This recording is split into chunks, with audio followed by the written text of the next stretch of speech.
The Sleeping Beauty, based on the New York City Ballet production.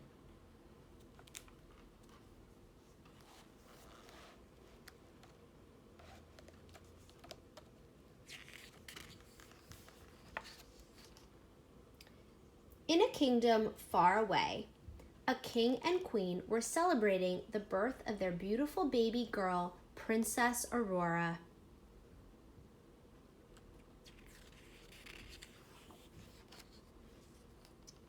So overjoyed were the king and queen that they decided to throw a party in honor of their new baby. They flung open the gates of the kingdom and invited the entire land to celebrate. Among the guests were Aurora's fairy godmothers, who swooned with delight over the baby. But one fairy godmother was missing.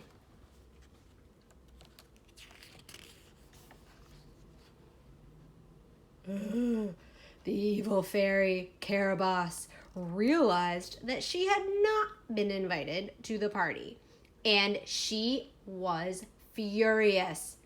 How could she be ignored? What had she done to be left out of the festivities? She fussed and fumed, her anger growing into fury. Then she came up with a plan. She would go to the party, and the king and queen would pay dearly for leaving her out.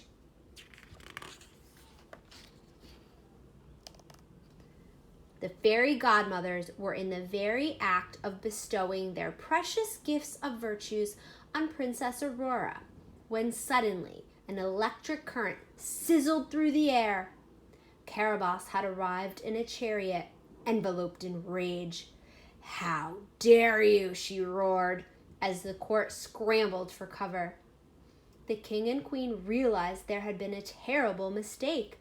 Carabosse had been accidentally left off the guest list. But now it was too late, and Carabosse had come armed not with a gift, but with a curse. The baby will grow and grow and grow, but on her 16th birthday, she will prick her finger on a spindle and die, she proclaimed. The entire court gasped, and the king and queen were beside themselves with horror.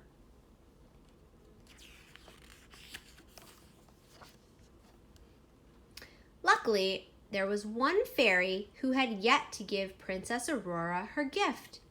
The lilac fairy stepped forward. Princess Aurora will grow and grow and grow. And on her 16th birthday, she will prick her finger on a spindle. But she will not die, said the lovely and kind lilac fairy. Everyone sighed with relief. She will instead fall into a deep sleep, continued the lilac fairy, as will all of the kingdom. This sleep will last 100 years, when she will be awakened by a kiss from her one true love.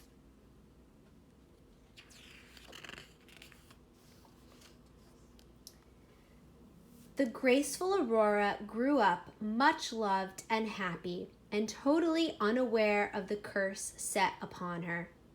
For her 16th birthday, the king and queen planned another party, equal to the grand celebration of her birth. News of Aurora's charm and beauty had spread, and princes from all around the world hurried to meet her. Garlands of flowers were strewn throughout the kingdom as anticipation grew for Aurora's arrival at the ball. When Princess Aurora glided onto the floor, everyone could see she had grown into a lovely young woman. She took turns dancing with all her suitors, and none could help but smile as the beautiful princess, twirling with such joy.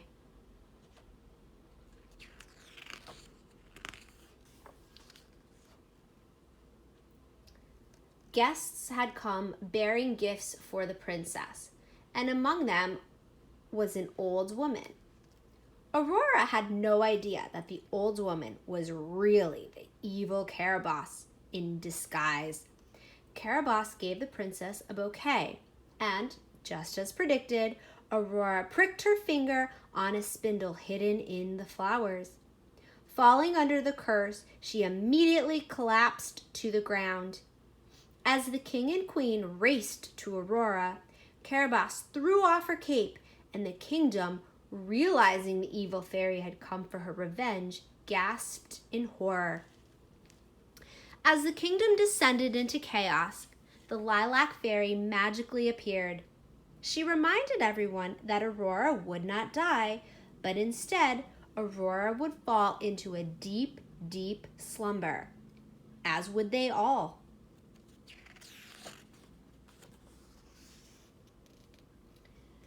As they drifted to sleep, a stillness fell over the land. Trees reached high into the sky, and vines crept up walls, covering the entire kingdom and hiding it from the rest of the world.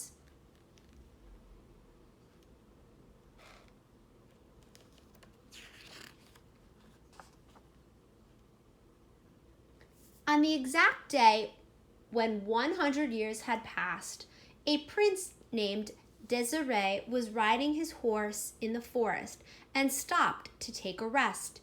He began to daydream, and as he did, the lilac fairy appeared in front of him.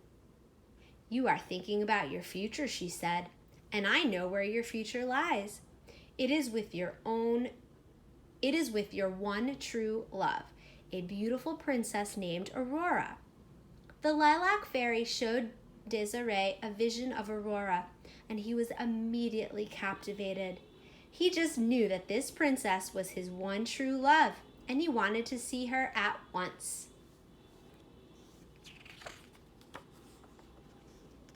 The lilac fairy led Desiree on a journey through the deep woods. They came to a lake, and there they found a boat. As they sailed and sailed and sailed, they suddenly spied on the far shore the top of a castle rising from the forest.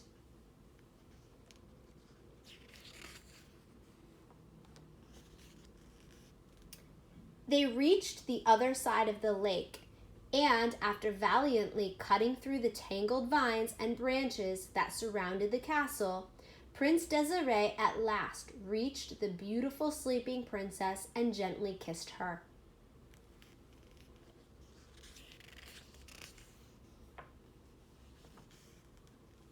Just as the lilac fairy had promised, the kiss of Aurora's one true love lifted the curse.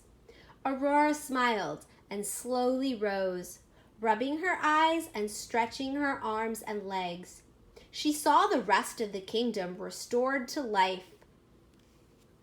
How happy Aurora was to meet this wonderful prince, and how happy he was to meet her. Now that they had found true love, they agreed to marry at once.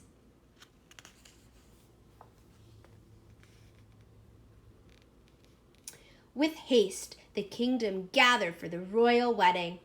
Aurora and Desiree took their vows with love so strong it made the sunshine seem dull. The king and queen beamed with delight. After their ceremony, Princess Aurora and Prince Desiree celebrated with a dance together. It was as if the entire kingdom had drifted away, and only the two of them were left, as happy as can be.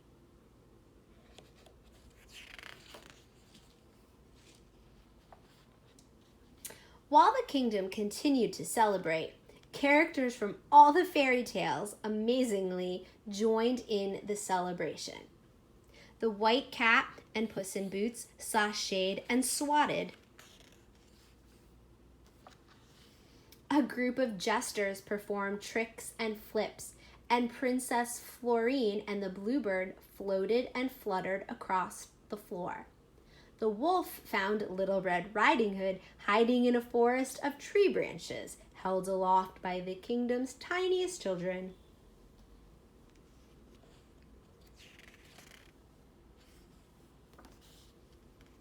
The king and queen, so happy and relieved about all that had transpired, decided then and there that it was the perfect time for Aurora and her prince to be crowned the new queen and king of the kingdom.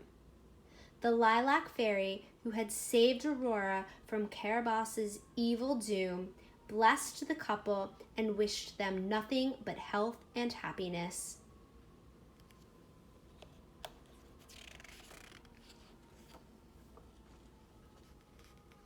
It was a happy day for a happy couple and a happy kingdom.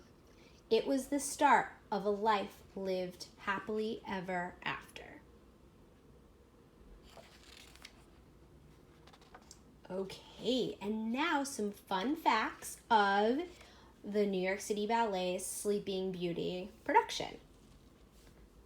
So, upon Aurora's birth, there are 6 fairies that give her or bear gifts of virtue for the princess. There's also one evil fairy, Caraboss, who was accidentally not invited and bestows a curse instead. Princess Aurora is given 8 roses in the Rose Adagio, 2 by each of the 4 princesses. So the Rose Adagio is the name of one of the dances. Each performance features more than 70 New York City ballet dancers, 65 children from the School of American Ballet, which is the official school of New York City Ballet, and 64 musicians in the New York City Ballet Orchestra. Each performance features 213 costumes, 54 crowns, and 65 wigs. The Lilac Fairy's tutu has 11 layers of tulle. And tulle is the material that is used to make the tutus. The garland dance has 40 garlands, and the Lilac Fairy's boat is 22 feet long. All right, so a little bit of information about Sleeping Beauty. It was created by the composer Peter Ilyich Tchaikovsky, and the choreographer was Marius Petipa. This was first performed at the Mariinsky Theater in St. Petersburg, Russia on January 15th, 1890. The ballet, the story, is based on a fairy tale by Charles Perrault, who was a 17th century French author known for creating Mother Goose. He was credited as the founder of the modern fairy tale for his stories derived from pre-existing folk tales. Perrault also wrote Little Red Riding Hood, Cinderella, and Puss in Boots, among others.